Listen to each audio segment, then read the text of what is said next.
¿Cómo están? Buenos días, vamos a empezar la clase.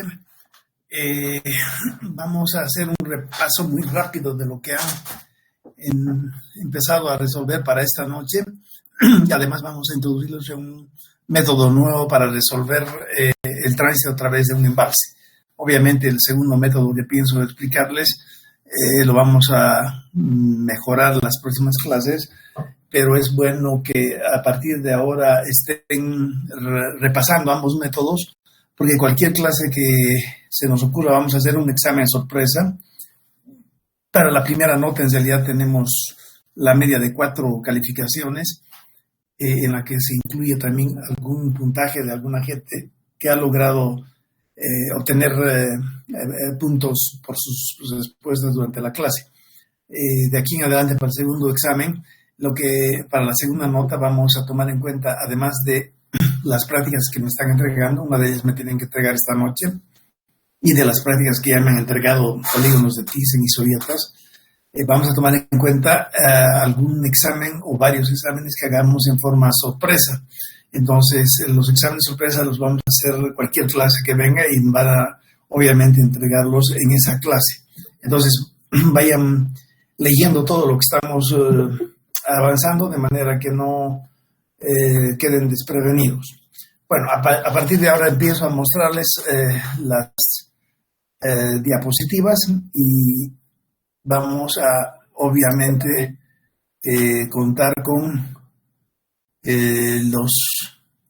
un repaso muy rápido.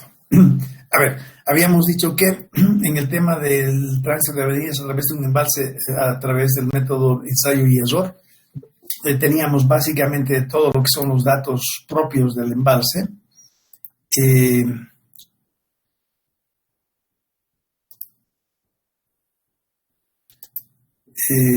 Admitir.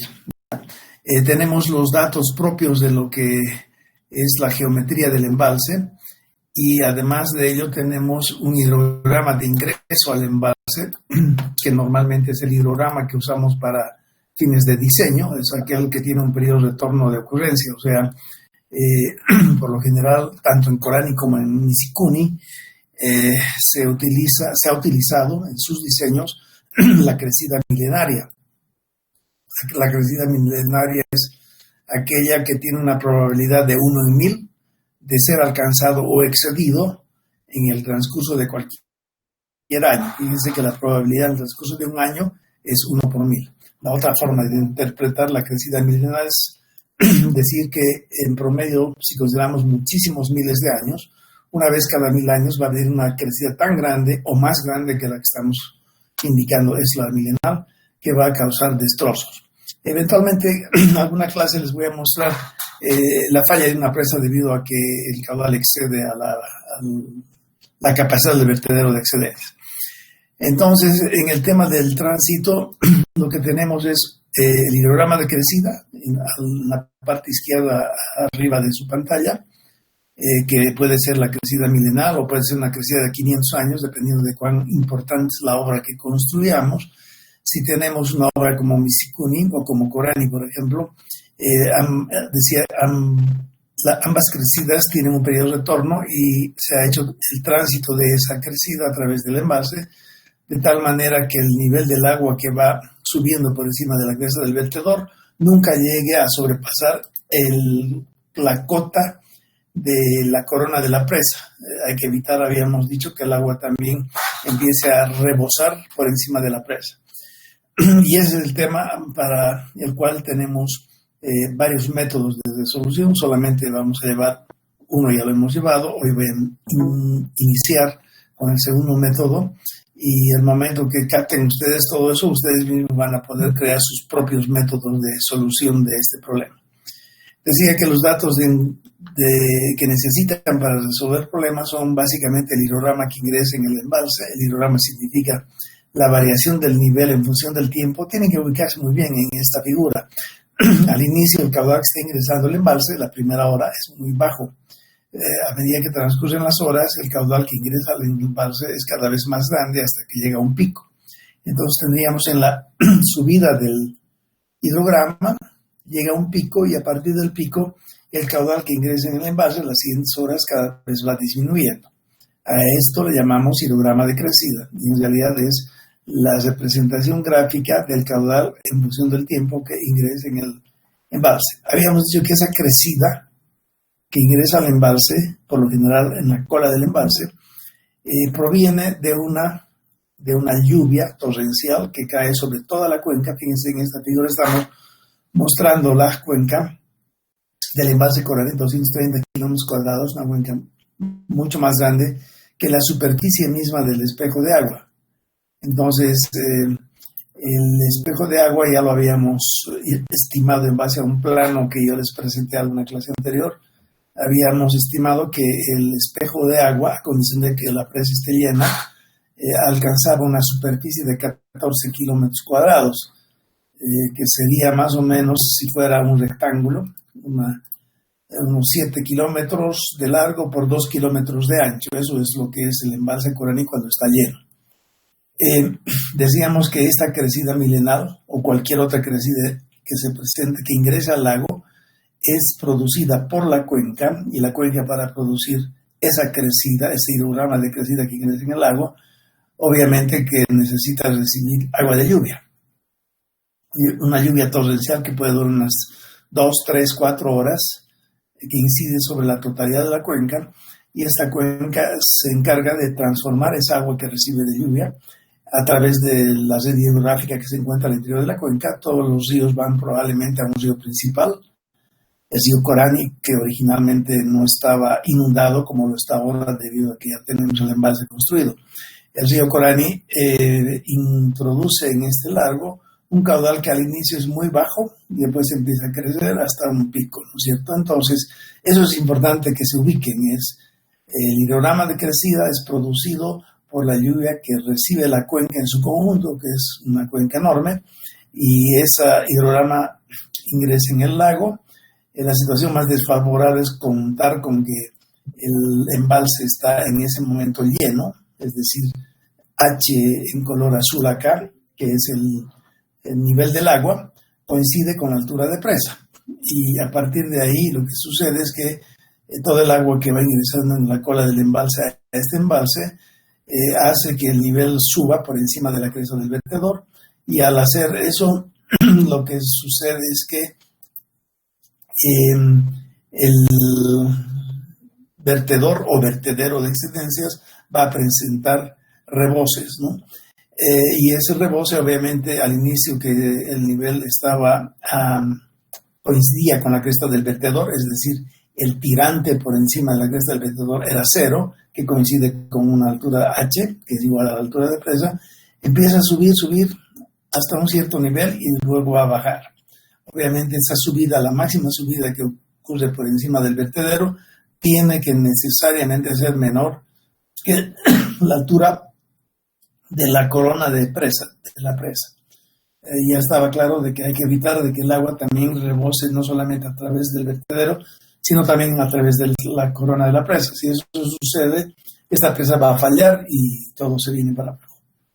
Entonces, el tema tránsito de avenidas a través de un embalse se lo utiliza fundamentalmente. Obviamente hay muchas otras aplicaciones, pero la aplicación que estamos mostrando a ustedes como ejemplo se refiere a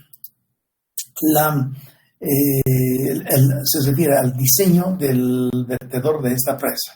En otras palabras, la capacidad máxima que tenga este vertedor tiene que ser suficiente como para evacuar el agua de rebalse o de rebose que se produce a consecuencia de ingresar en este embalse una crecida milenaria en situaciones en la que el embalse ya está lleno.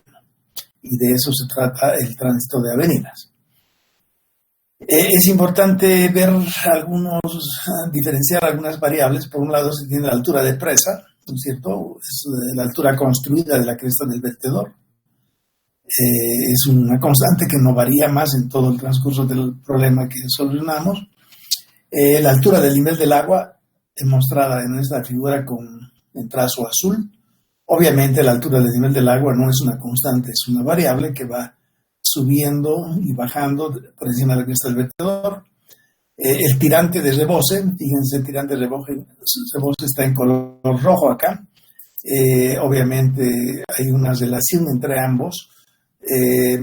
H azul es igual a altura de presa más tirante de rebose. Entonces no hay que confundir lo que es H, es la profundidad del lago, medida desde el lecho del río a la altura de la presa, hasta el nivel del agua. En cambio, tirante se lo mide desde la cresta del vertedor hasta el nivel del agua. Ambas son medidas hasta el nivel del agua. Una vez que logramos resolver el problema de ingresar este hidrograma en el embalse y que presente un caudal de salida por encima del vertedero, una vez que logro hallar ese resultado para cada hora, yo lo que hago es graficar en una sola figura. Acá el hidrograma de entrada que estaba como dato de ingreso en este problema, lo grafico acá en trazo negro. Supongamos que como pico tiene 900 metros cúbicos por segundo, que ocurre a una cierta hora después de iniciado el evento. Sobre la misma figura es necesario representar el caudal de salida por encima del vertedero, que está en este caso en trazo verde. Señal de que todo anda bien, de que los cálculos han sido bien realizados, es que es necesario contrastar ambos hidrogramas y verificar de que el hidrograma de salida, en verde en este caso, que hemos puesto ahí un valor 400 cúbicos por segundo, ese valor tiene, el pico del hidrograma de salida tiene que coincidir con la bajada del hidrograma de entrada. Después vamos a ver un poquito más sobre este tema.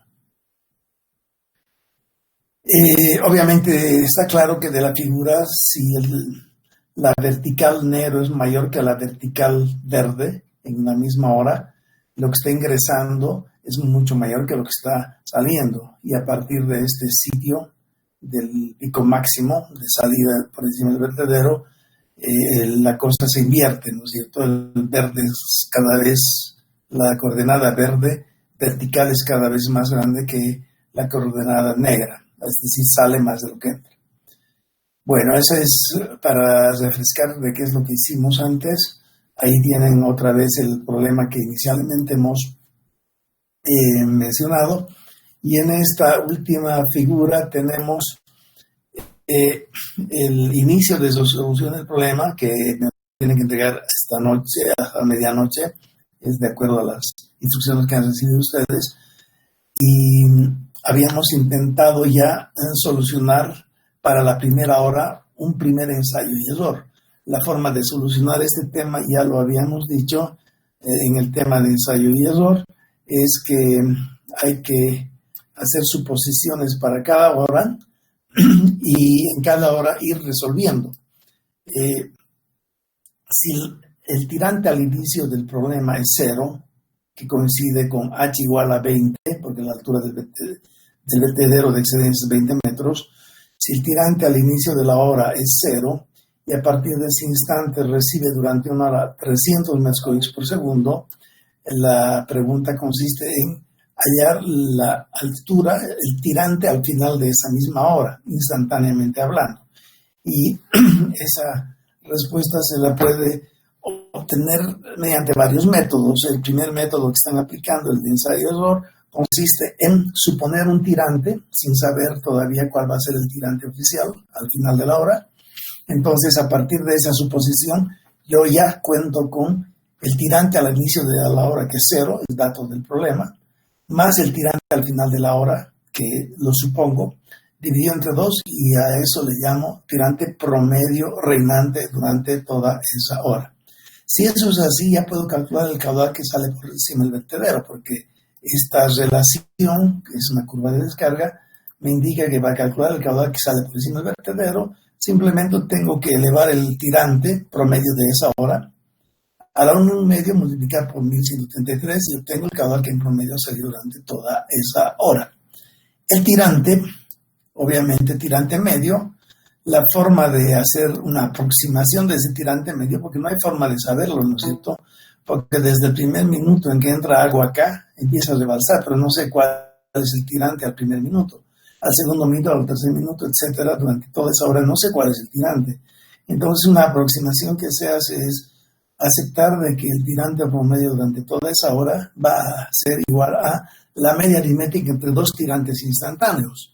¿Cuáles son esos dos tirantes instantáneos? El tirante al inicio de la hora, que lo conozco, es 0, más el tirante al final de la hora, que supongo va a ser un cierto valor. Entonces, supongo, por ejemplo, 5 centímetros.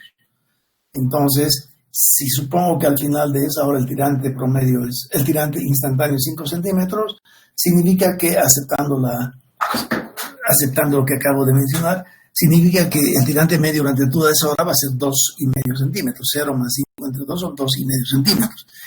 Y si introduzco 2,5 centímetros en este tirante, ya puedo calcular el caudal que sale en esa hora.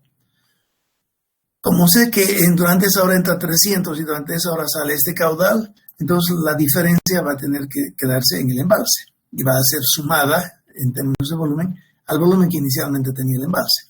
Y eso es lo que sucede con esta expresión que hemos mostrado en la última clase.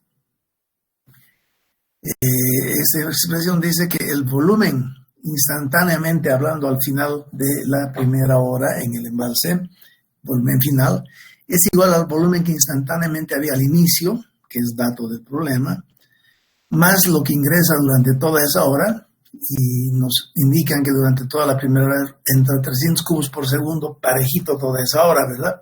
Por eso es que los 300 multiplico por 3.600 segundos que tiene la hora para obtener el volumen total de esa hora que ingresa en el embalse, porque en esta expresión todos los términos tienen que ser expresados en las mismas unidades, y las mismas unidades son metros cúbicos.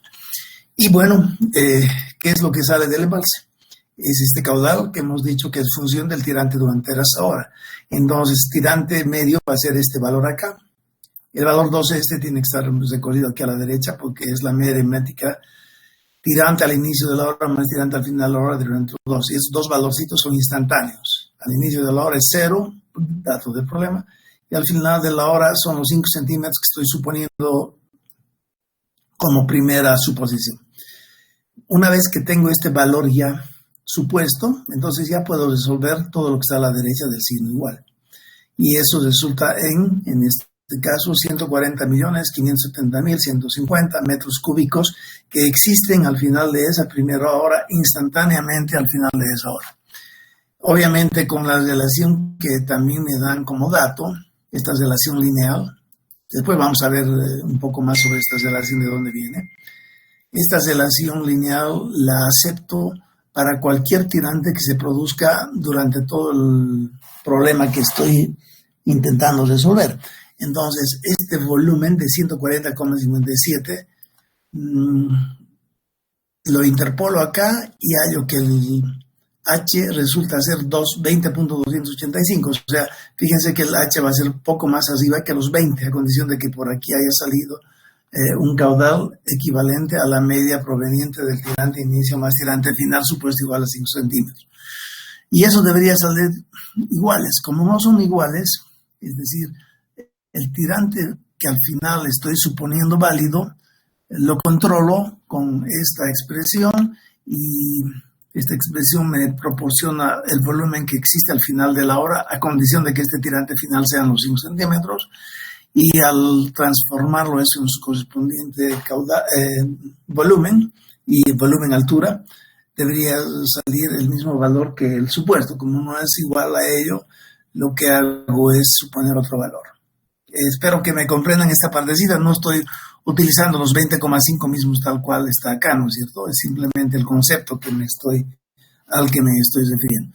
Como no logro igualar esos dos valores, significa que el tirante final de 5 centímetros que he supuesto como válido no está correcto, y en lugar de 5 tendré que tomar 4, 3, 5,2, etcétera, cualquier valor, hasta lograr que ambos valores resulten iguales. Fíjense que si yo tuviera la capacidad de adivinar, en el primer intento me tomaría acá, asumiría acá el tirante correcto. Y una vez que hago eso, he logrado igualar este valor de acá al valor supuesto, y de esa manera he solucionado para la primera hora. ¿Solucionar para la primera hora qué significa? Significa que acabo de hallar el tirante al final de la hora, el correcto, Y si tengo el tirante al final de la primera hora correcto, también implica eso de que tengo la cantidad de volumen de agua que está almacenada instantáneamente al final de la hora en el embalse, ¿no es cierto? Y si eso ya lo tengo correctamente calculado o estimado, paso a la segunda hora. Y lo que en la primera hora son valores instantáneos al final de la primera hora correctamente adoptados, se convierten en valores de inicio de la siguiente hora para poder resolver la siguiente hora. En conclusión, para cada hora que yo aplico este método, tengo los valores de inicio conocidos, incluso al inicio del problema, porque al inicio del problema me están diciendo el embalse está en situación de lleno, y si está en situación de lleno, sé que el tirante es cero. Entonces, en esta fórmula de acá, lo que siempre conozco para cada hora es el tirante de inicio. Y para toda iteración que hago durante toda esa hora, ese tirante de inicio no varía, no cambia, ¿no es cierto? Mientras no termine de solucionar para esa hora, el tirante de inicio de esa hora, que es cero al inicio de este problema, es cero y no cambia.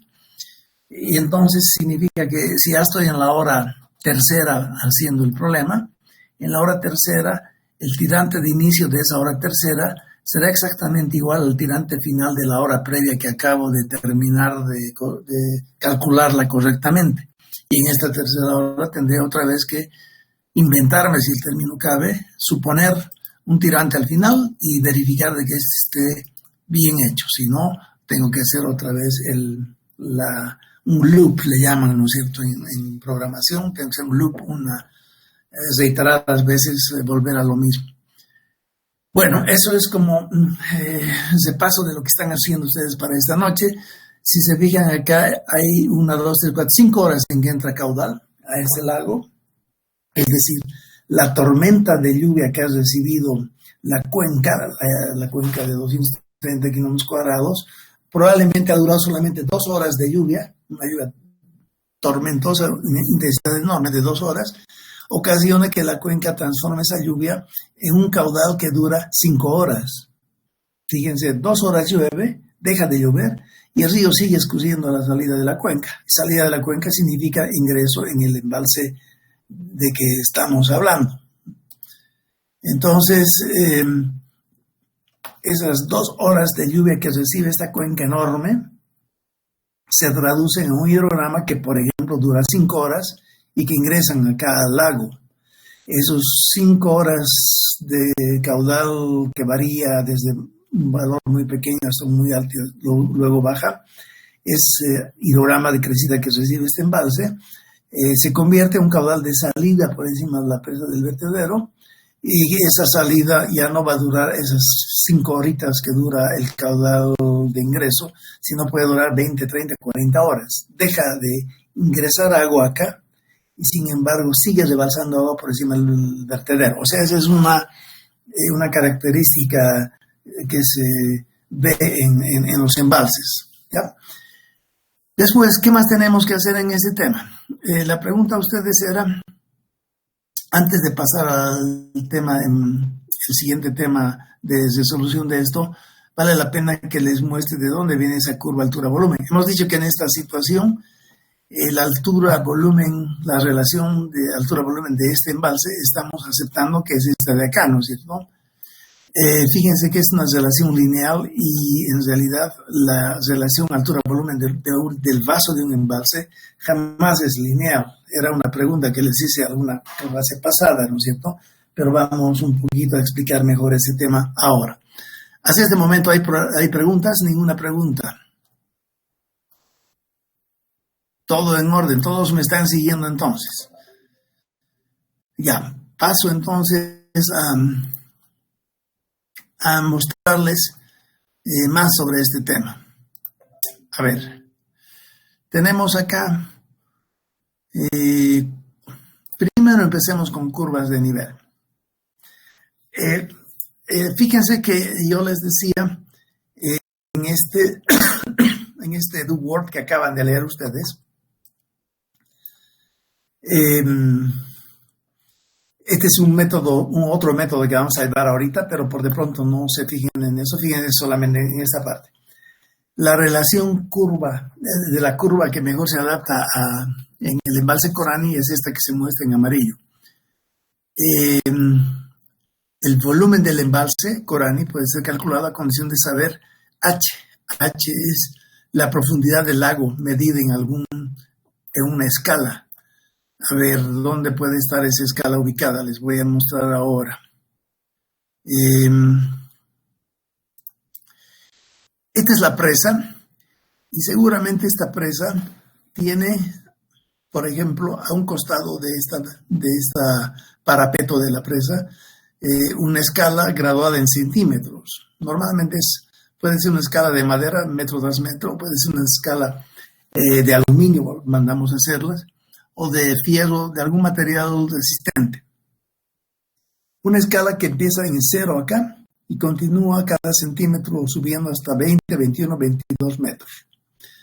En esa escala, y esa escala está empotrada, obviamente, no se mueve más una vez que la han colocado ahí, esa escala permanece para siempre y obviamente como sale por encima del vertedero, uno puede leer esa escala. Lo que hace uno es leer esa escala y en base a la lectura que tiene uno de esa escala, sabe exactamente el volumen que contiene el lago debajo de esa escala. La pregunta era, ¿se acuerdan? Hemos visto algunas relaciones altura-volumen que, por ejemplo, acá, este recipiente que en realidad es un tanque clase A pequeño, pero puede ser también una piscina enorme o puede ser un lago también, ¿no? Si fuera un lago con paredes verticales alrededor, no importa que sea cilíndrico, la relación sería lineal. Para cada 10 centímetros que yo incremente el agua acá, el volumen se incrementa en la misma proporción. Conclusión, la forma de la relación altura-volumen de este recipiente, o si quieren, de este lago, es lineal. Volumen es A más BH. Concretamente acá A debería ser 0, porque si la altura es 0, señal de que el volumen es 0. Entonces, en esta expresión, en amarillo, A debería ser 0. Entonces, V es igual un coeficiente B por H. Y eso es fácil calcularlo si me dan como dato, por ejemplo, en el tema de este recipiente. Si la altura es 0, el volumen que contiene es 0. Estos son metros cúbicos, por favor. Metros cúbicos. Pero si la altura son 10 centímetros, es señal de que contiene 20 metros cúbicos. Con estas dos pares de datos, yo puedo calcular la recta que une a ambos. Entonces, la relación altura-volumen para el caso en el que el recipiente o el lago tenga paredes verticales es una línea recta. El problema es que en la naturaleza jamás se encuentra un embalse, un vaso que se ubica detrás de la presa, jamás se encuentra un vaso con paredes verticales, ¿no es cierto?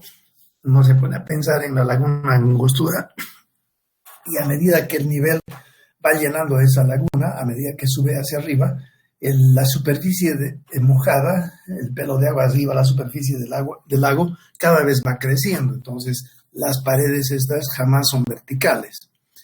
Y si eso es así, cuando consideramos el tema del embalse Corani, obtenemos lo siguiente. Empecemos por el principio.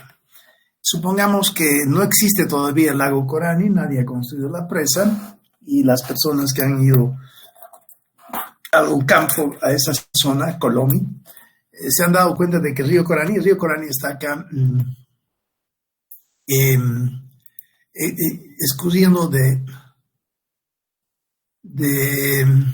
izquierda a derecha. Vamos a mostrar un poquito mejor eso. Esa es la dirección del flujo del río Corani. En azul es el río Corani, y cuando uno pasaba por esa zona, claramente se veía un río encañonado, se veía aguas abajo en el fondo del lecho, del río abajo, se veía como casi paredes verticales. Entonces rápidamente uno dice, es un angosto. Eso significa que si yo coloco una presa ahí, que podría ser el eje de presa, rápidamente puedo almacenar un volumen grande de agua. Lo ideal es de que la longitud de esta presa sea lo más pequeño posible, ¿no es cierto? Y eso solamente se da en angostos muy, muy cerrados. Ese es un buen sitio de presa cuando el angosto presenta esas características. Entonces, una vez que uno detectó eso, puede uno considerar las curvas de nivel que se ubican aguas arriba de la presa, y obviamente acá están expresadas en forma muy simple esas curvas de nivel, y supongamos que a nivel del río, del lecho del río, tenemos 0 metros, ¿no? O sea, esta es una lámina horizontal que todos los puntos que recorren esa curva de nivel, que se llama, están a 0 metros de altura.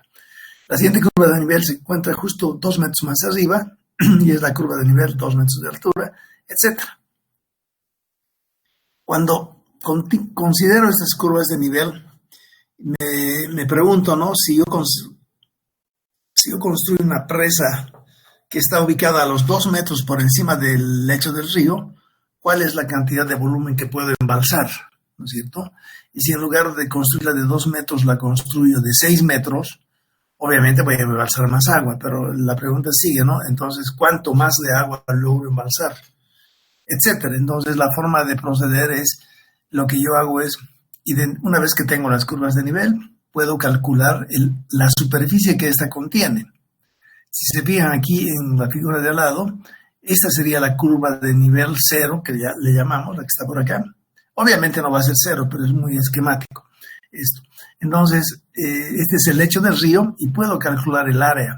Si me voy más arriba a la curva de nivel, que se ubica a los 2 metros, ustedes ya saben calcular el área comprendida dentro de esta forma, ¿no es cierto? Pueden contar cuadritos, pueden utilizar AutoCAD, pueden utilizar un sistema de información geográfica, por ejemplo, ILWIS, o cualquier otro utilitario, ArcInfo también, ¿no ve?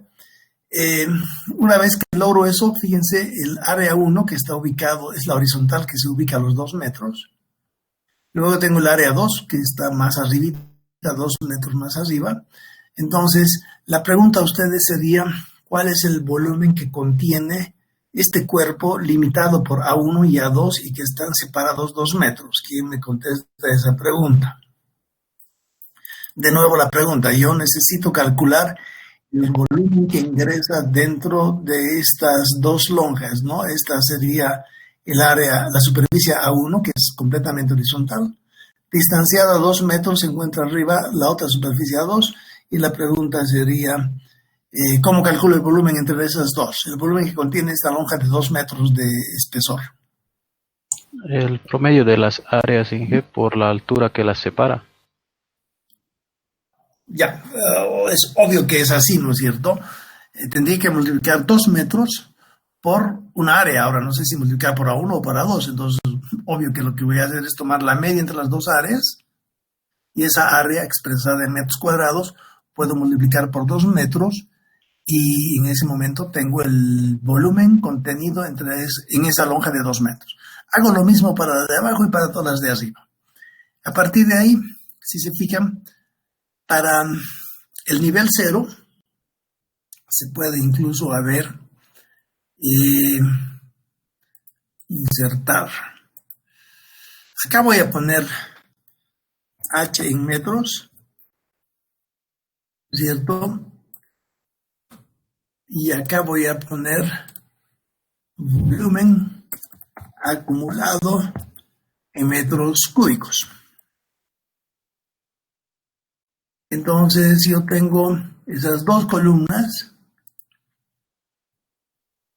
y si me voy a H0, aquí está el lecho del río, aquí va a ser 2 metros por encima del lecho del río, aquí va a ser 4 metros por encima del río, va a ser 6 metros por encima del río, y puedo continuar hacia arriba, ¿no es cierto?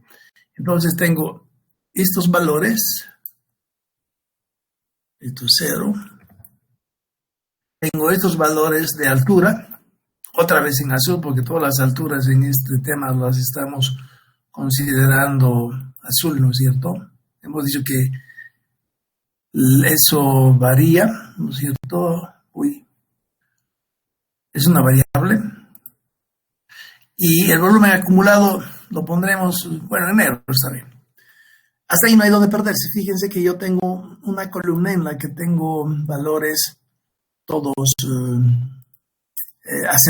ascendiendo de abajo hacia arriba. Cuando el nivel del agua es cero, el volumen contenido en ese embalse es cero.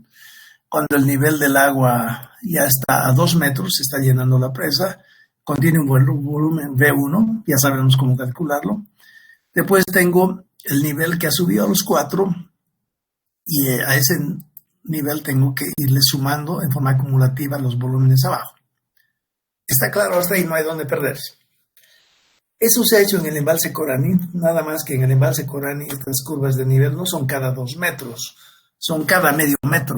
Es que fíjense, cuando está lleno ese embalse tiene 14 kilómetros cuadrados de superficie, ya lo sabemos, ¿no?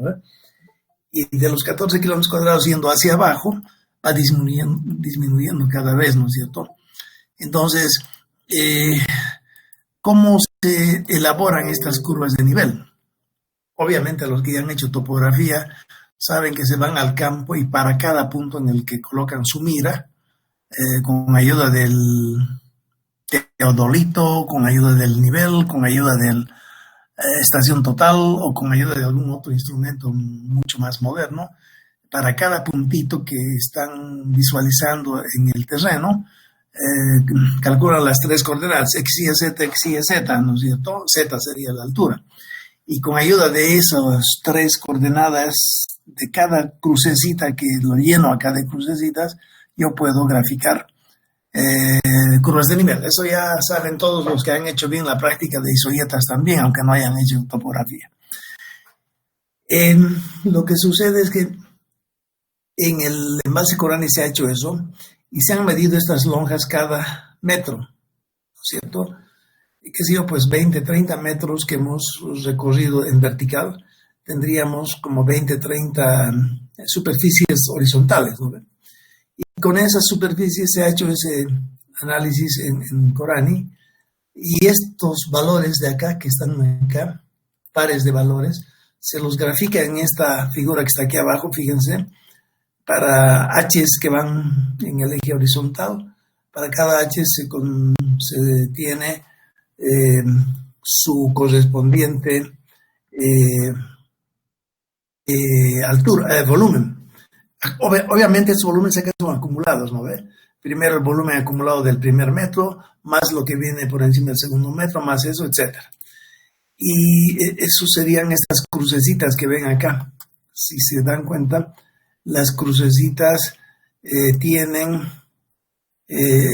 representan obviamente estos valores que están acá. Y con esas crucecitas, y como ustedes manejan regresión lineal en Excel, pueden identificar la curva que pasa a través de estos crucecitas rojas y que se equivoca lo menos posible. Eso significa que al final de ese ejercicio, con los datos de Corani, que hay un montón de crucecitas acá, se ha identificado que la curva que menos se equivoca es una curva de 5º grado, que está acá en amarillo. Si esa curva de 5º grado la dibujo en este eje X y Y, lo que resulta es esta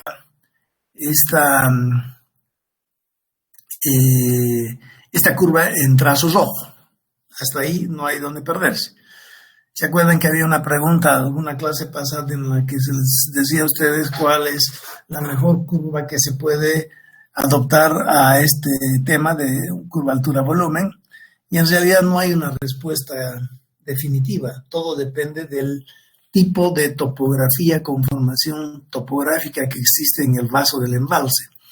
En el lago Corani, cuando el nivel está más o menos a mitad, un poco vaciándose, los 7 primeros metros, computándolos del lecho hacia arriba, cuando el lago se encuentra, cuando el nivel del lago se encuentra con una profundidad de 7 metros, empiezan a aparecer islas. Uno puede entrar ahí con su botecito y va de una islita a otra. No sé si alguien ha pasado por ahí en esa época en que el lago está un poco vacío, aparecen islas.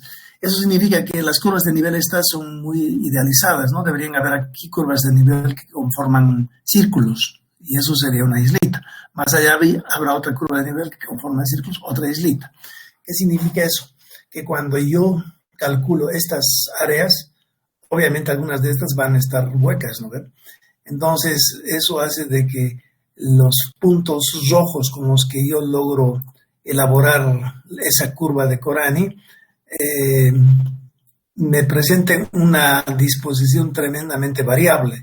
Entonces, cuando yo identifico la curva que menos se equivoca para sustituir a esa nube de puntos, al final en Corani hemos establecido que esa es esta curva. Es una curva de quinto grado. Si yo grafico esta curva en este eje XY, lo que obtengo es esta curva en rojo. Hasta ahí todo comprendido. Ahora fíjense, el envase Corani tiene esta altura, 20 metros. En algún lugar, obviamente los valores no son completamente exactos que les doy, pero están muy cercanos a lo que realmente sucede en la realidad, ¿no? El envase Corani tiene esta altura 20 metros y en realidad para solucionar el problema que estamos intentando solucionar del tránsito, la relación altura-volumen del vaso que yo deba usar debería ser esta de quinto grado, ¿no es cierto? Pero como sé que en este tema específico de tránsito a través del vertedero, todo el movimiento del agua va a suceder entre la cota 20 metros hacia arriba. No va a llegar a la cota de la corona de la presa misma, hemos dicho que va a bajar. En realidad, cuando se hace este ejemplo, esta aplicación en Corani para la crecida milenaria, no llega al 1,5 metros la subida del agua. Antes de llegar al 1,5 metros, otra vez vuelve a bajar. Entonces me interesa en este tema considerar una relación altura-volumen que cubra ese metro, nada más que ese metro. Entonces no tiene sentido trabajar en el tema que estamos tocando, tránsito a través del embalse, no tiene sentido considerar toda esta ecuación en su conjunto. Entonces lo que se hace de esta ecuación, que está representada aquí en tramo rojo, lo que se hace es considerar solamente este punto 20, 140 y este punto 30, 160, que es el dato de ustedes. Fíjense, este es el dato del problema que me entregan esta noche, ¿no es cierto? Si el pelo de agua está a los 20 metros, debajo de ello contiene el lago 140 millones de metros cúbicos. Y si estuviera 10 metros más arriba, 30, debajo de ello contiene 160 millones de metros cúbicos. Y solamente esos dos valores son los que consideramos para resolver este problema. Y esos dos valores son este de acá, ¿no es cierto? O sea, la recta que yo puedo establecer con ayuda de los dos pares de datos, y eso todo el mundo lo sabe, ¿no es cierto? Si yo les doy a ustedes dos pares de datos y tienen que hallar ustedes la ecuación de la recta que pasa a través de esos dos puntos, eso todo el mundo sabe. Ya. Entonces, eso es lo que estamos haciendo en nuestro tema de la práctica. Me estoy tomando de la curva en rojo, que es la oficial, solamente el tramo comprendido entre este punto y este punto, y ahí sí puedo aceptar de que esa relación es lineal y eso me facilita los cálculos. Si quieren realmente graficar esta curva roja, tienen ustedes que sustituir en esta ecuación amarilla todos estos valores, A, B, C, D, E, F, la curva de quinto grado. Cuando ustedes grafican esta curva, esta ecuación, les va a salir una curva. Y de esa curva, obviamente, lo único que tomamos en cuenta es el tramo por encimita de nuestro vertedero hasta donde creo que va a llegar el nivel. Acá yo estoy exagerando, les he dado 10 metros, ¿no? Era suficiente contarles 3 metros. Bueno, todo el mundo sabe entonces en el tema que estamos tocando de dónde viene esa curva de nivel. ¿Preguntas hasta ahí? ¿O continuamos ahora sí con el segundo método para resolver este tema? ¿Quién me dice algo? ¿Hay alguna pregunta? ¿O continuamos? Ingeniero, Adelante. cuando voy a empezar a iterar mis valores para hallar el volumen final, primero nos ha dado una altura de 20 metros, ¿no? Y una vez que itero las 5 horas, Para la siguiente tomo como altura inicial los 30 metros que nos dio, ¿verdad? No. A ver, ¿cómo haremos esto? A ver.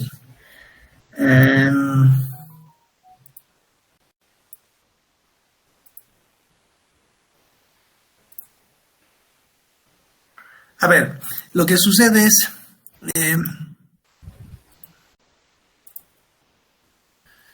lo que sucede es lo siguiente. Ustedes tienen al inicio, vamos a usar lo que no nos sirve acá para que se comprenda mejor. Ustedes tienen, obviamente, esta situación de inicio, ¿no es cierto? Vamos a darle tal vez otro nombre, otro colorcito. Ese color que sea.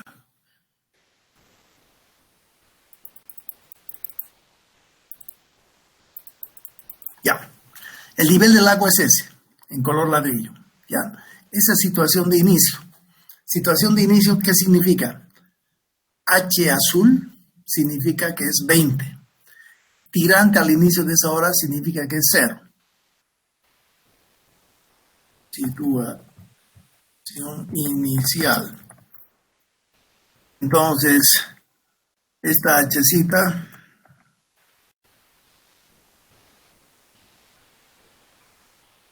es igual a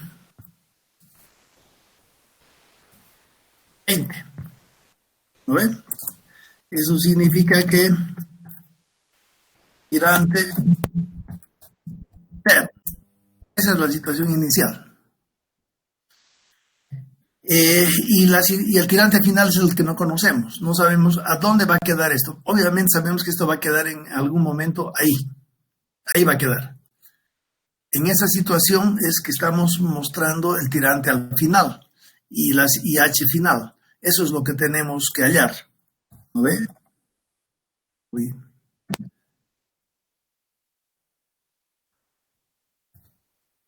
Hallar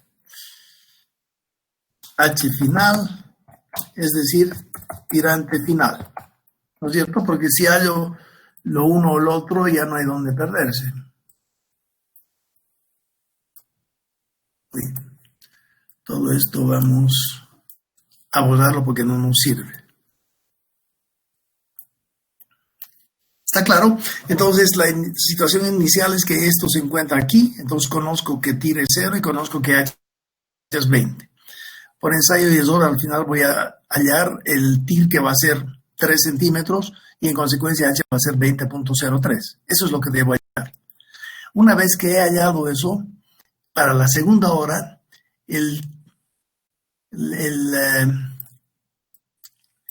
los valores de inicio se convierten en situación inicial. Supongamos que acá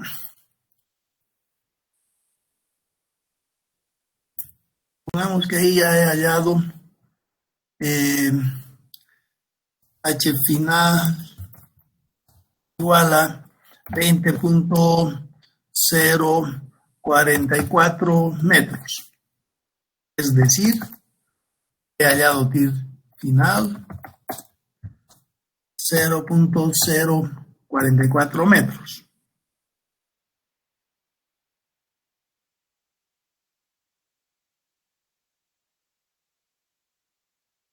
Se parezca al 2044 supuesto.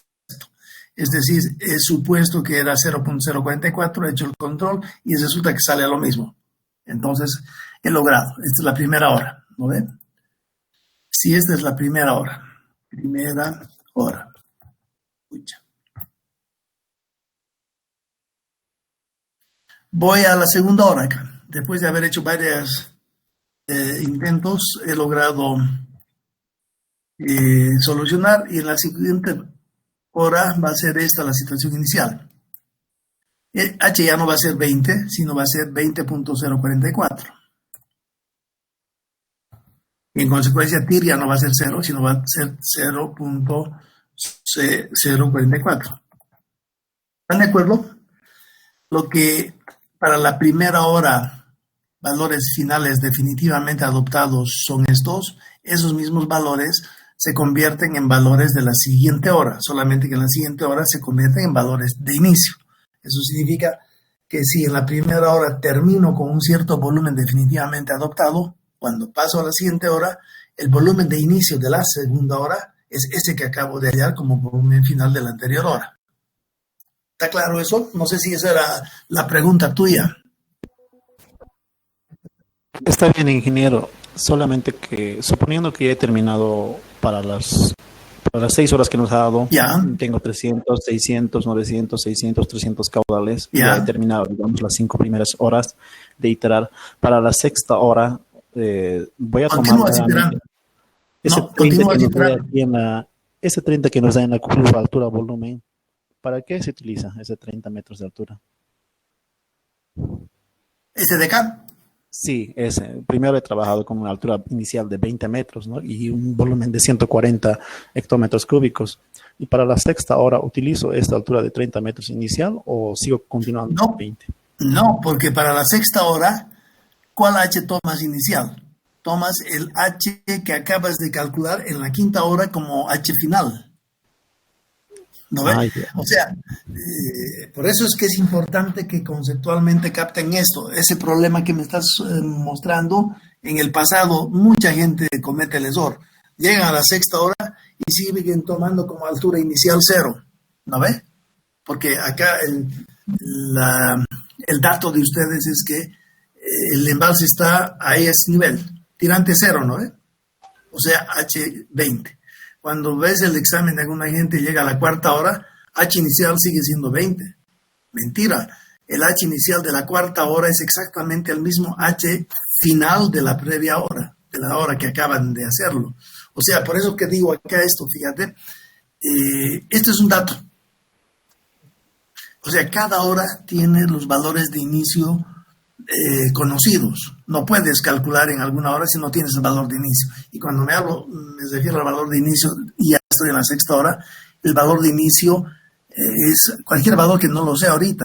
Es exactamente igual el valor de la hora anterior finalmente adoptada. Por eso que acá estoy mostrando, fíjense, esto es dato, no hay donde perderse. ¿Lo ve? Con eso empezamos. ¿Ya? Una vez que por muchos ensayos y error yo hallo esto, como finalmente correctos, estos mismos se convierten en estos, como inicio. Fíjense, a ver acá, esto hay que poner H inicial otra vez, inicial, entonces TIR inicial. Acá arriba el H final del anterior hora es 20,044 y para esta hora este H se convierte en este, pero ya como inicial. La anterior hora he hallado de que el tirante final es 0,044 y ya está definitivamente adoptado. Este mismo valor lo uso acá, pero como inicial de la siguiente hora. Obviamente, si en esta situación que empiezo a hacer el ejercicio, después de muchas iteraciones, logro concluir de que al final de la primera hora instantáneamente hablando es 0,044 y eso ya es correcto, me voy a la siguiente hora y en la siguiente hora empiezo con ese 0,044 que acabo de calcularlo definitivamente en la hora anterior. ¿No ve? O sea, al final de cada hora va a haber un volumen al final. La siguiente va a haber otro volumen final. La siguiente hora va a haber otro volumen final. Es decir, al final de la primera hora va a haber un H final o TIR final. La siguiente hora va a haber otro final. Y cada final de ellos se convierte en inicio de la siguiente hora. ¿Más o menos se comprende? Gracias. Tienen que comprender conceptualmente esto porque después hay alguna variante y ahí se van a bloquear. Por ejemplo, acá había alguna por acá que estaba mostrando en el anterior grupo. A ver si logro encontrarlo.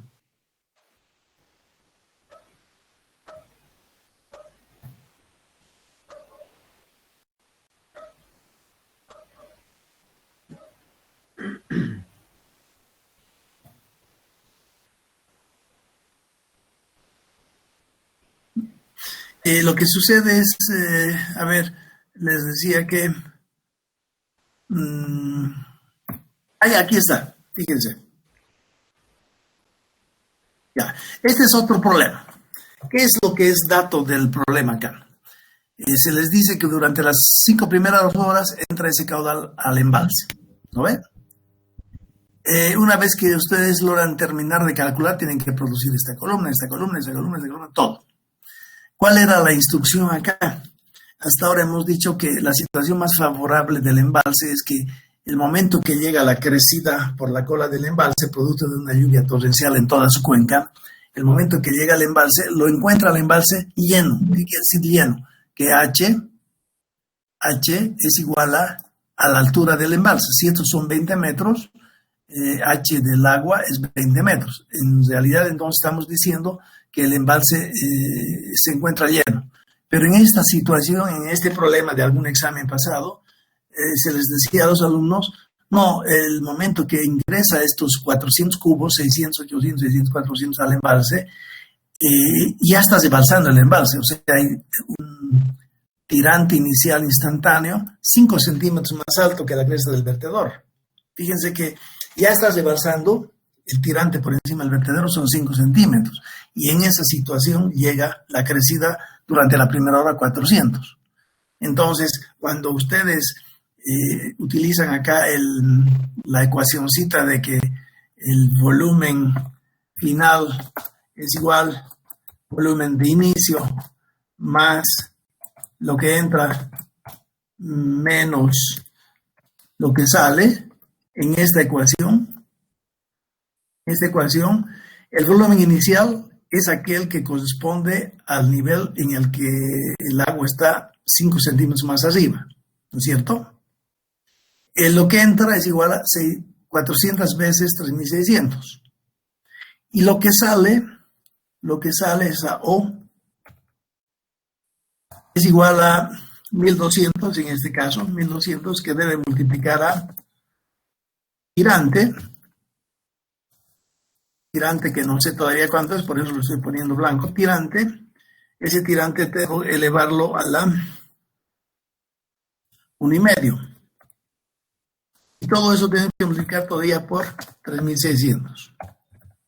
Y recién ahí yo tengo metros cúbicos.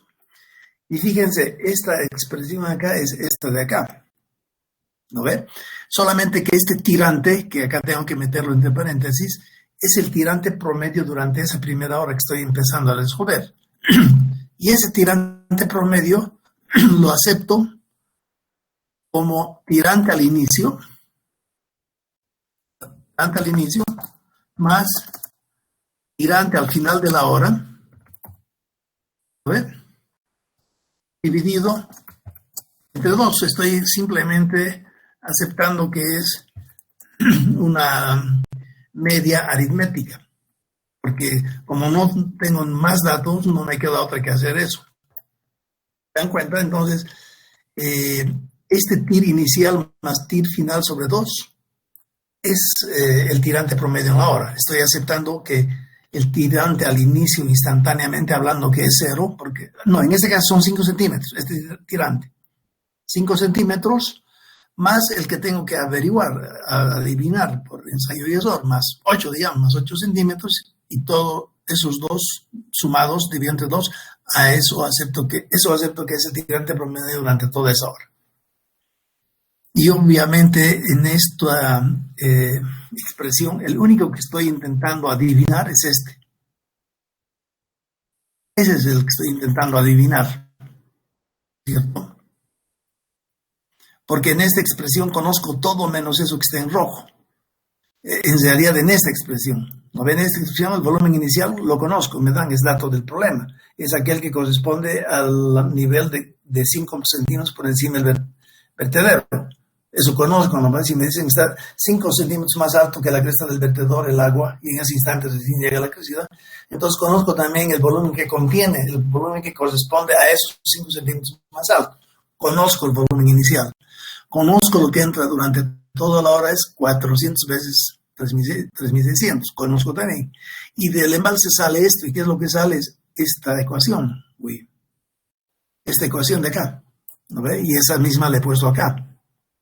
¿Qué es lo que sale en esa hora? 1.200 veces. Este O de acá es este de acá, ¿no ve? SSO es 1200 veces el tirante, pero ese tirante tiene que ser el tirante promedio reinante durante toda esa hora. Faltaba un paréntesis ahí. ¿No ven? Entonces, en toda esta expresión, lo único que no conozco para esa hora es lo que está en rojo. Es decir, en toda esta expresión que involucra esta de aquí, O, el I lo conozco, el VI también lo conozco. Entonces, en todo esto que estoy achurando, lo único que no conozco es el tirante al final de esa hora, que es lo que tengo que adivinar cuál es. Si soy buen adivinador, por ahí a la primera me sale, ¿no es cierto? Entonces, el tirante de inicio conozco 5 centímetros, el final si es 8 centímetros, 5 más 8 entre 2, la media de 100 elevado al 1,5, multiplico por 1200 y multiplico por 3600. Hago todo eso y resulta que obtengo el volumen final, ¿no es cierto? Obtengo ese volumen final. Ahora, este volumen final lo traduzco en su correspondiente altura. Para ello uso esta relación, la altura-volumen del embalse. Y de ahí entonces, después lo que hago es obtener H final. Y esto que estoy poniendo, este H final, debería ser igual, coherente con este TIR final. Si no es coherente, me he equivocado y tengo que volver a suponer un otro valor tirante final y hacer un loop, ¿no? Un loop, hasta que este tirante final supuesto coincida con este de acá. En ese momento he solucionado la primera hora. ¿Qué quiere decir solucionar la primera hora? Solucionar la primera hora significa hallar el tirante al final de la primera hora, en consecuencia hallar el volumen al final de la primera hora, esas dos cosas. Y también hallar el caudal que en promedio se va durante toda esa hora, y el caudal que en promedio se va durante esa hora es esta partecita, menos el 3600. ¿Hasta ahí se comprende? Y una vez que ya tengo el tirante final de la primera hora definitivamente adoptado, tengo el volumen final instantáneo de la primera hora definitivamente adoptado, tengo el caudal promedio que se va durante toda esa hora definitivamente adoptado, paso a la segunda hora. Y en la segunda hora nuevamente aplico esta misma expresión, donde el tirante inicial en la segunda hora ya lo conozco.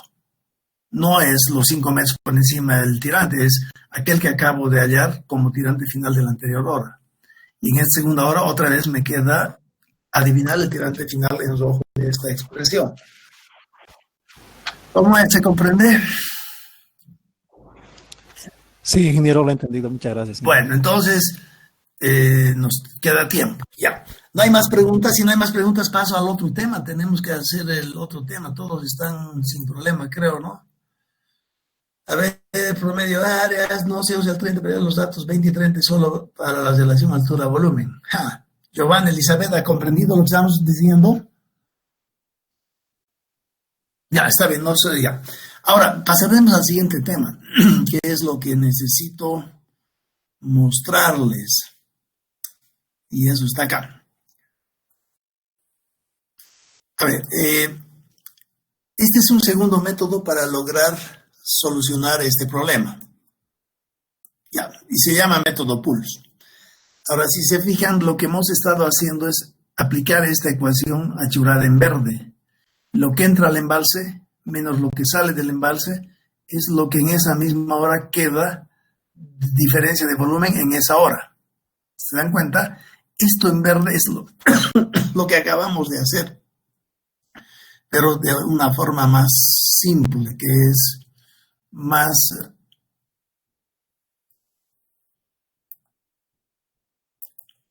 Ya, esto es, fíjense. Esto es lo que estamos haciendo. Esto que estoy achurando es lo que hemos hecho. Esta misma expresión, volumen final es volumen inicio más lo que entra menos lo que sale, es exactamente esta expresión de acá. Esta de acá.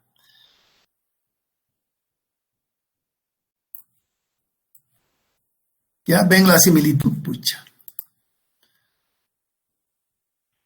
¿Ven la similitud? Aquí a la derecha está achurado en azul y a la izquierda está achurado en verde. Ambas expresiones son lo mismo, solamente que a la derecha está colocado de una forma más entendible. A la izquierda está colocado como una forma, como una ecuación diferencial de primer orden. Después van a poderse dar cuenta por qué se le llama ecuación diferencial de primer orden, y todo el mundo sabe que esas ecuaciones no tienen solución directa, solución explícita. Y como no tienen solución explícita, hay que aplicar métodos numéricos, ¿se acuerdan? Y un método numérico es el ensayo y error que estamos haciendo, que me van a entregar esta noche, y otro método numérico para resolver esta expresión en verde es lo que está ahí a la izquierda mostrado. Les voy a mostrar ahora. Bueno, ¿qué es lo que se hace para solucionar entonces esto? Parto de esta ecuación y en esta ecuación voy a considerar valores instantáneos. Y es lo que ingresa al embalse. Y si se dan cuenta, lo que ingresa en el embalse es dato del problema. Les he dado 6 valores o 5 valores de caudal que entra al embalse, ¿no? El hidrograma milenal que entra al embalse tiene el I1, tiene el I2, tiene el I3, tiene el I4, tiene todas las coordenadas instantáneas de caudal que ingresan en ese embalse hora tras hora. ¿Ya? Entonces, ¿qué sucede acá? Voy a suponer que I, que entra en promedio durante una hora, es igual a el caudal instantáneo que entra al inicio de la hora más el caudal instantáneo que entra al final de la hora dividido entre 2. Es la media aritmética, ¿se dan cuenta? Este valor es simplemente el caudal que en promedio ingresa en el embalse y lo calculo como la media aritmética entre 2 valores. ¿Cuáles son esos 2 valores? Son I1 y I2. ¿Qué es I1? Es el caudal instantáneo, es importante decir, es instantáneo al inicio de la hora. Y el I2 es el caudal instantáneo que ingresa a ese lago al inicio de la hora, dividido entre 2. Y similar explicación se tiene para lo que sale por encima del vertedero. ¿Qué es O1? O1 es el caudal que instantáneamente está saliendo al inicio de la hora por encima del vertedero, que es 0, ¿no es cierto? Cuando se les dice a ustedes el caudal, el embalse espera a la crecida milenal en situación de lleno. ¿Qué significa situación de lleno? Significa que H es 20 y lo mismo significa que TIR es 0. O sea, está lleno, no hay ese desbalse todavía. Instantáneamente hablando al inicio de todo el problema, O1 es 0. ¿Está claro? O1 conozco, es 0, porque ese es el dato del problema. En el caso en el que se les diga a ustedes, inician todo con el caudal ya rebasando 5 centímetros, ¿no ven? En ese caso, O1 no es más 0, porque no está lleno el embalse, ya está con un tirante de agua.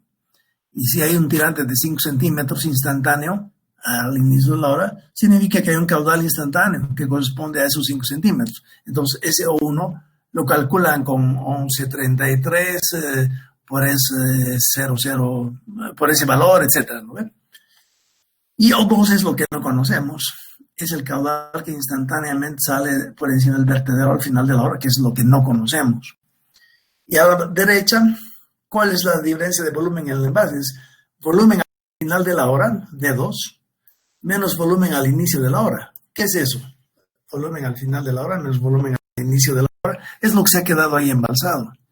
Si lo que es mucho más de lo que sale, obviamente el nivel va a subir, hemos dicho, ¿no ve? Y ese nivel que va a subir se debe a ¿qué? Aquí hay una diferencia entre el valor al final, volumen al final de la hora, menos volumen al inicio de la hora. Entonces eso es delta V, esa es la cantidad de agua que se ha quedado en el embalse.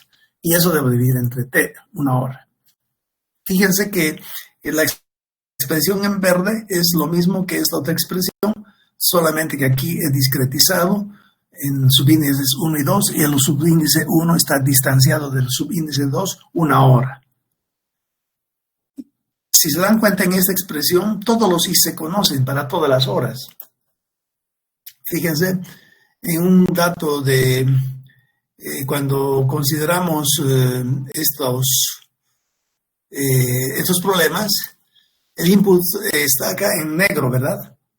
El hidrograma en negro es un dato que lo tengo desde la primera hasta la última hora. Entonces, siguiendo a la pantalla a la izquierda, I1 se conoce, I2 se conoce, I3 se conoce, I4, todos los I se conocen porque es el input, ¿no es cierto? Después, cuando vamos al O1, O2, el O1 también se conoce, porque es el caudal que instantáneamente sale del embalse al inicio de la hora. Si quieren, si nos referimos a esta figura, al inicio, este caudal que sale de la represa se conoce. Si me dicen que la represa está lleno, entonces instantáneamente está saliendo cero. Está lleno, pero no hay tirante, no sale nada. Entonces se conoce el O1. El O2 es el que no conozco. Es lo que sale instantáneamente al final de la hora. Es lo que no conozco.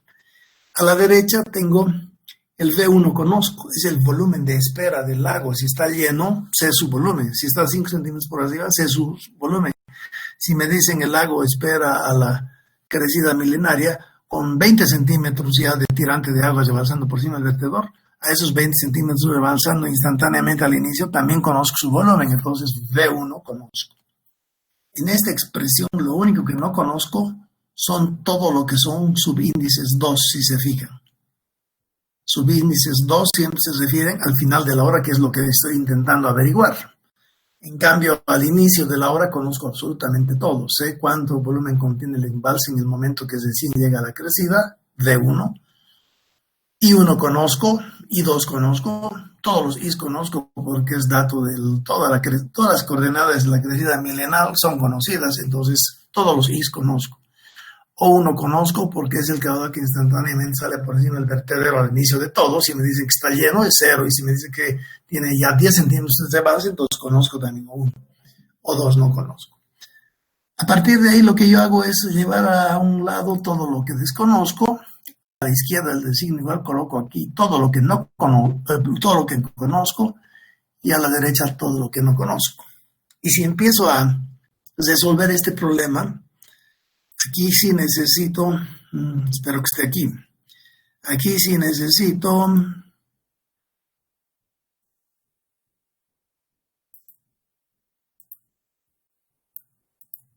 ya estamos. ¿Dónde está?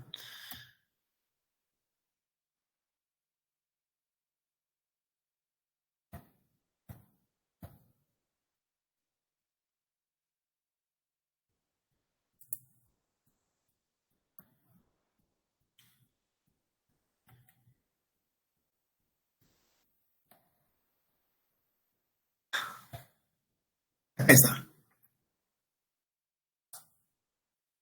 Fíjense, en el tema de pulse, que es el segundo método para resolver esto, necesitamos trabajar con valores instantáneos.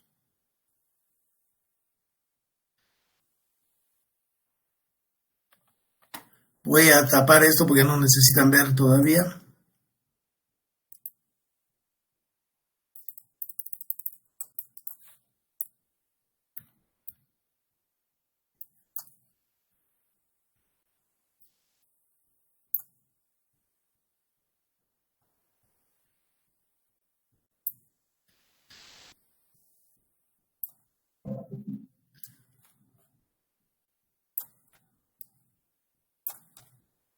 Ya, eso es lo que necesitamos.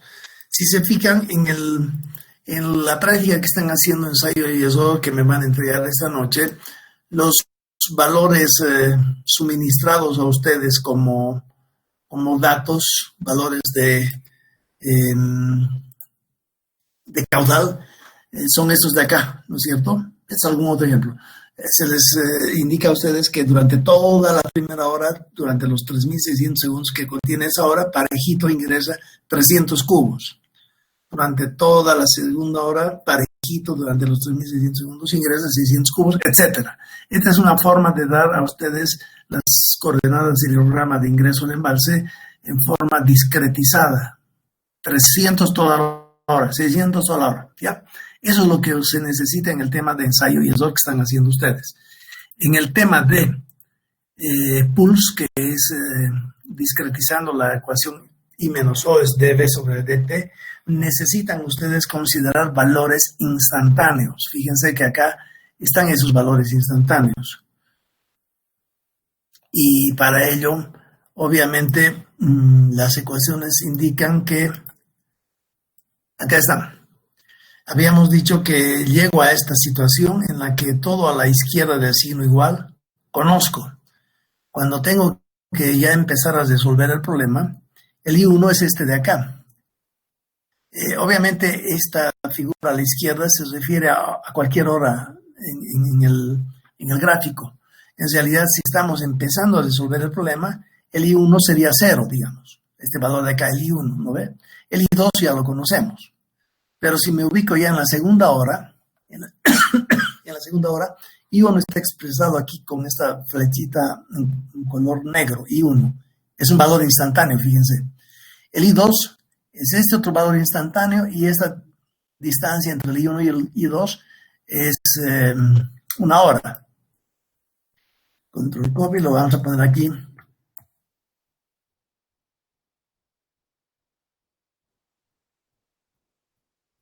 Esto es una hora. Entonces, el subíndice 1 está distanciado del subíndice 2 en una hora de distancia. ¿Se dan cuenta? Al inicio es I1, al final es I2, cuando hablamos de lo que ingresa al embalse. En la figura de la derecha, I1 y I2 son estos dos. Cuando hablamos de los términos O1, en esta figura, el O1 es este de acá. ¿No ve? Este de acá es el O1. En el verde, al inicio de la hora, leo el valor instantáneo de O, y a eso le llamo O1. Y al final de la hora le llamo O2. Entonces todo es consecuente acá, ¿no?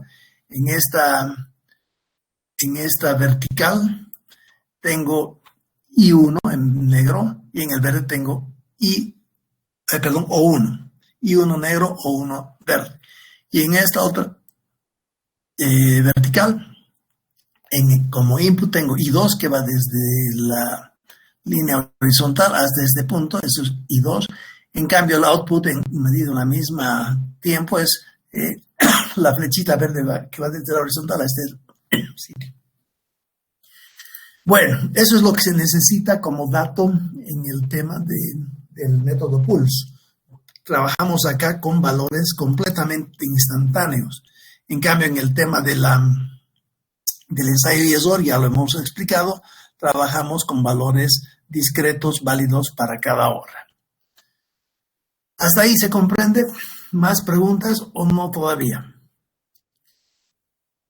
Continuamos entonces con este tema. ¿Tenemos todavía algo de tiempo? Ya no. No, ya es 9:45. Fíjense que lo último que quiero mostrarles es que una vez que ustedes terminen el problema bien terminado, la forma de presentarlos era esta figura de acá. Y esta figura que dice, reproduce en negro el input que ustedes reciben, que resulta de los valores discretizados, porque estamos haciendo ensayo y error.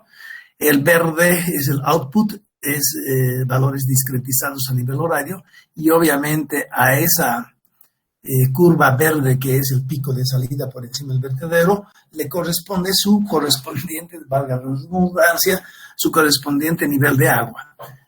¿No es cierto? Obviamente que el nivel del agua en amarillo acá va a estar referido a un eje vertical de diferente escala, ¿no es cierto? Por eso lo puedo poner arriba, abajo o en otro gráfico. Pero hay una especie de paralelismo entre los dos, el amarillo y el verde. Pregunta a ustedes, ¿cuál es la relación que relaciona o que liga a la curva verde y la curva amarillo? Donde la curva verde es el caudal de salida y la curva amarillo es la diferencia de niveles en función del tiempo. ¿Alguien puede contestar ya nomás para ganarse ahorita 3 puntos? La pendiente de la ecuación de la recta de la relación del incremento de volumen sería ahí. No. No. ¿Alguien más dice algo? La relación entre los dos. Fíjense que el verde es la variación del caudal en función del tiempo que sale por encima del vertedero. El amarillo es la variación del nivel del agua en función del tiempo. Para cada tiempo, por ejemplo, a este tiempo de acá de caudal que sale por encima del vertedero, en ese instante el nivel del lago está aquí. En cualquier sitio horizontalmente hablado en el tiempo, si el caudal que entra al embalse es el caudal que en ese momento está saliendo del embalse es verde y el nivel que se encuentra en ese mismo momento es el amarillo. Entonces la pregunta a ustedes será ¿cuál es la relación entre H en amarillo y el output en verde? ¿Quién más dice algo? Sería la variación de la altura, Inge. ¿Sería qué, perdón? ¿Cuál es la... La variación de la altura. La variación del nivel del agua es, en función del tiempo, es este amarillo. ¿No ven? Al principio el nivel del agua está acá, empieza a subir, subir, subir, llega a un máximo y luego bajar, bajar, bajar. Esa variación del nivel del agua, ¿cómo está conectada a esta variación de caudal que sale por encima del vertedero?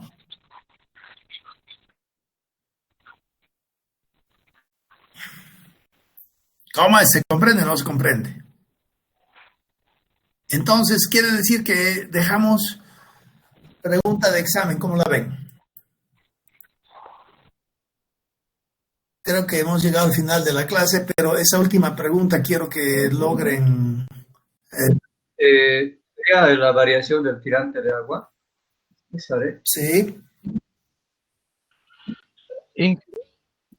Inge, si la relación volumétrica, ¿verdad? Hemos asumido linealmente, sería como la ecuación de una recta. Entonces, la separación sería la constante. Más o menos, no, pero no está bien. O sea, a lo que me refiero es, digamos, si el volumen es igual a una función de la altura, ¿verdad? Sería B más A por H, digamos, por la altura. Entonces, cuando la altura es 0, nos queda B. Esa sería la separación que existe, esa constante, me refiero a la constante de la recta. No. El volumen inicial sería. Tampoco. No. Entonces, piénsenla para el examen sorpresa que viene. Fíjense que las preguntas siempre son anunciadas, no hay nada nuevo en el momento de dar el examen. Piénsenla, ya es muy tarde. Los veo el martes y por favor estudien este tema para el examen sorpresa que eventualmente puede haber. ¿Ya? Que les vaya bien. Hasta luego, cuídense, no salgan por favor de la casa. Los veo el martes.